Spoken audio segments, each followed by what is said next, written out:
মাঝে মধ্যে খুব জানতে ইচ্ছা করে একটা সুস্থ মানুষ যদি হঠাৎ করে মারা যায় তার পরিণতিটা কি হয়।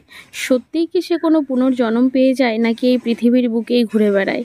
তো আজকে আমার বাবার একটা কাজ করব, সেই ভিডিওটা তোমাদের সাথে শেয়ার করব। তো আমি সকালবেলায় চলে এসেছিলাম এই বাড়িতে, আর আজকে হচ্ছে পয়লা বৈশাখের 2 তারিখ, মানে বৈশাখ মাসের 2 তারিখ। আজকে দুপুরবেলার দিকেই এসেছি, সকাল সকাল আসতে পারিনি কারণ বাড়িতে মিস্ত্রি চলছে। তো আমি আর দিদি চলে এসেছিলাম মাঠের মধ্যে, আর দিদি একটা জায়গা পরিষ্কার করে এখানটায় বাবাকে খেতে দেবে বলে একটা জায়গা তৈরি করছিল। আর কেন কী জন্যে সেটাই আমি তোমাদের পুরো ভিডিওটাই বলবো।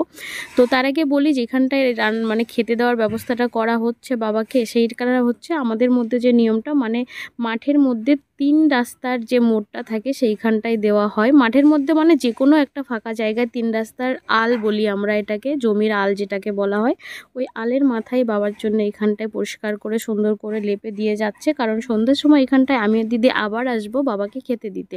তো এবার তোমাদের বলি কেন আজকে আবার এত দিন পরে বাবাকে খেতে দেওয়া হচ্ছে। তো বিষয়টা এমন হয়েছে, আমার বাবা আজকে 6 মাস পুড়ে গেছে, মারা গেছে। তো বাবা যখন মারা গেছিলো তখন আমাদের বাড়িতে তো আমরা অনুষ্ঠান করেছিলাম, তোমরা দেখেইছো। কিন্তু তখন আমরা বাবাকে সব কিছু ওনার মন পছন্দ খেতে দিলেও পায়েসটা কিন্তু দিতে ভুলে গেছিলাম। আসল কথা মাথার মধ্যে ছিলই না।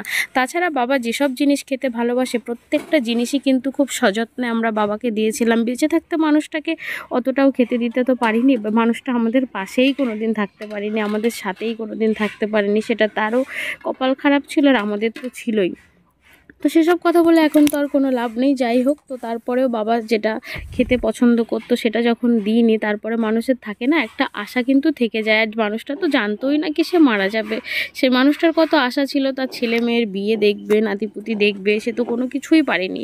ছেলেরা এখনও সেই রকম যোগ্য হয়ে ওঠেনি কি ছেলেদের বিয়ে দিতে হবে।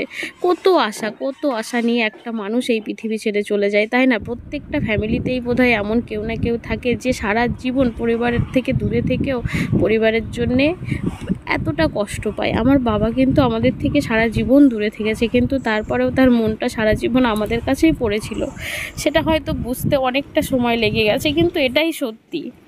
তো যাই হোক, দেখো কথা বলতে বলতে ইমোশনাল হয়ে যাচ্ছি। এটা সব প্রসাদের উপরে দিয়ে দেয়, একটুখানি ছিটে তুলসী পাতা দিয়ে আর ওই ইয়ে।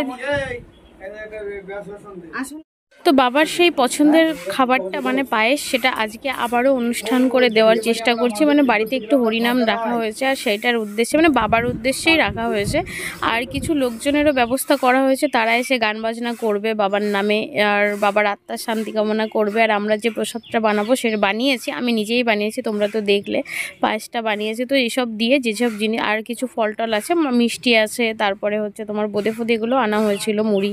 তো এইসব দিয়েই বাবাকে খেতে দিয়ে আসবো সন্ধ্যার সময়। আর বিষয়টা এমন হচ্ছে এতদিন পর আজকে আবারও এটা মনে পড়লো আর দিলাম। তার কারণ হচ্ছে দিদিকে বাবা কদিন আগে স্বপ্নে বলেছিল কি বাবার পায়েস খেতে নাকি খুব ইচ্ছা করছে। সত্যি কথা বলতে আমার বাবা কিন্তু মিষ্টি জিনিস খুব ভালোবাসতো খেতে, কিন্তু ওনার শরীরে এমনই মাঝখানে অসুস্থ হয়ে পড়েছিল, মানে সুগার ধরা পড়েছিল, যার জন্য বাবা মিষ্টিটা কিন্তু একেবারেই খেতে পারতো না। তো তারপরেও হয় না, মানুষের আশা তো থাকে, যে যে জিনিসটা ভালোবাসে দেখবা সেটা কিন্তু খাওয়ার জন্য তার মনটা সবসময় ছটফট করে। তো সেই জন্যই বাড়িতে একটুখানি আয়োজন করে আজকে দিদি বললো তাহলে স্বপ্নটা যখন দেখেইছিলাম তাহলে চল গিয়ে আবার বাবাকে দিয়ে আসি। আর তখনও কাজের সময় দেওয়া হয়েছিল না, তো সেই জন্যই বাড়িতে একটু হরিনাম রাখা হয়েছিল। তারপরে এইখানটায় দেখো সব প্রসাদ প্রসাদ আমরা রেডি করে নিয়ে এইখানটায় বাড়িতে প্রচুর লোকজন এসেছিলো প্রসাদ নিতে। আমাদের বাড়িতে কিন্তু গানের সময় বেশি লোক না হলেও প্রসাদ দেওয়ার সময় অনেক মানুষ পেয়েছিলাম আমাদের বাড়ি থেকে প্রসাদ নেওয়ার জন্য। এটা সত্যি কথা, আমি মনে করি অনেক ভাগ্যবান মানুষ হলে পরেই কারোর বাড়িতে প্রসাদ কখনো নষ্ট হয় না, সেই প্রসাদটা 10 জনের পাতে চলে যায়। আর সেটাই আমাদের বাড়িতে সবসময় হয়ে থাকে, যখনই আমরা কোনো অনুষ্ঠান করি আমাদের বাড়িতে কিন্তু কখনো কোনো জিনিস নষ্ট হয় না। সেটা অবশ্যই সবাই খুব ভক্তি শ্রদ্ধা করে সেই প্রসাদটা গ্রহণ করে। তো যাই হোক, বাড়িতে সবাইকে দিয়ে টিয়ে আমি আর দিদি চলে এসেছিলাম মাঠের মধ্যে, যেইখানটায় সেই সকালবেলা মানে দুপুরবেলা এসে পরিষ্কার করে রেখেছিলাম। আর এখন কিন্তু প্রায় সন্ধ্যা হব যদিও বা আমার ক্যামেরায় অতটা বোঝা যাচ্ছে না, কিন্তু আর হয়তো আধা ঘন্টা পরে সন্ধ্যা হয়ে যাবে, আধা ঘন্টাও না 10-15 মিনিট পরে। তো এইখানটায় সেই প্রসাদ বাবার জন্য একটু মিষ্টি, একটু বোঁদে আর একটু ফল, আঙুর ফল, মানে যা যা আমরা প্রসাদের জন্য বাড়িতে দিয়েছিলাম সব কিছুই নিয়ে এসেছি। শুধু মুড়িটা আনিনি, কারণ ওইটা দেওয়ার জায়গা ছিল না। আর তো ওইখানটায় দিয়ে আমরা কিন্তু অন্য একটা রাস্তাতে বাড়িতে ফিরছি, কারণ এটাও একটা নিয়ম যে রাস্তা দিয়ে খেতে দিতে যাওয়া হয় একটা মানুষ যখন এই পৃথিবীতে না থাকে, মানে একটা মরা মানুষকে, তো সেই রাস্তা দিয়ে নাকি ফিরতে নেই। তো অন্য রাস্তা দিয়ে ফিরে বাড়ির দিকে আবার যাচ্ছিলাম। তো আমি এখন আবার বাড়িতে গিয়ে রেডি ফেডি হয়ে বাড়িতে চলে যাব। তো আজকের এই ভিডিওটা এইখানটায় রাখছি। আর সবশেষে একটা কথাই বলবো, তোমরা সবাই আশীর্বাদ করে আমার বাবার আত্মায় যেন শান্তি পায়, তিনি যেন যেখানেই থাকুক ভালো থাকুক, সুস্থ থাকুক।